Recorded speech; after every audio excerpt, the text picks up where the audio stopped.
আকাশত উৰা স্বপ্ন পূৰণ কৰিবলৈ সোণাপুৰৰ ডিমৰীয়াত উপস্থিত অলিম্পিক পদক বিজয়ী লাভলীনা বৰগোহাঁই। ধূপগুৰিৰ নিচান টিলাৰ পৰা পেৰাগ্লাইডিং কৰি লাভলীনাই ল'লে আকাশত উৰাৰ শিহৰণকাৰী অভিজ্ঞতা। লাভলীনাক পেৰাগ্লাইডিঙৰ সময়ত সহযোগিতা আগবঢ়ালে স্থানীয় কেইবাগৰাকী যুৱকেও। পেৰাগ্লাইডিঙৰ অভিজ্ঞতা লাভ কৰি শিহৰিত হৈ পৰা বুলি মন্তব্য লাভলীনা বৰগোহাঁইৰ।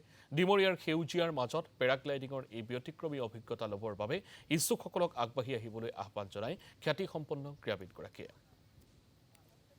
একেবাৰে বহুত ধুনীয়া এটা পৰিৱেশ আৰু ইয়াত আহি নিচান টিলা হয়তো আৰু ইয়াত পেৰাগ্লাইডিঙৰ কথা যিহেতু সৰুৰ পৰাই মোৰ নিজৰ এটা সপোন আছিলে, দেখোঁ আকাশত উৰি থকাত। টিভিত দেখিছিলোঁ, আগতে দেখিয়ে পোৱা নাছিলোঁ, বহুত মন আছিলে আৰু ইয়াত আহি কৰিলোঁ, বহুত বেছি ভাল লাগিছে। আৰু যিহেতু ইয়াৰ লোকেল ল'ৰাখিনিও কৰি আছে, আমাৰ ৰুদ্ৰদা আছে, তেওঁ শিকাই আছে, তো গোটেইখিনি মানুহে যি ধুনীয়াকৈ কৰিছে, এইটো এটা বহুত ডাঙৰ কথা মই ভাবোঁ। আৰু ইয়াৰ পৰা আমি দেখিবলৈ পাওঁ যে বহুতো মানে ল'ৰা ছোৱালী ইয়াত ওলাই আহিব পাৰিব, এইটো নিজৰ স্পৰ্টছ হিচাপেও ল'ব পাৰিব। আৰু যিহেতু আকাশত উৰা বুলি ক'লেই শুনিবলৈ কেনেকুৱা ভাল লাগে, তো সেইটো এক্সপিৰিয়েঞ্চ কৰি চালোঁ, বহুতেই বেছি ভাল লাগিছে।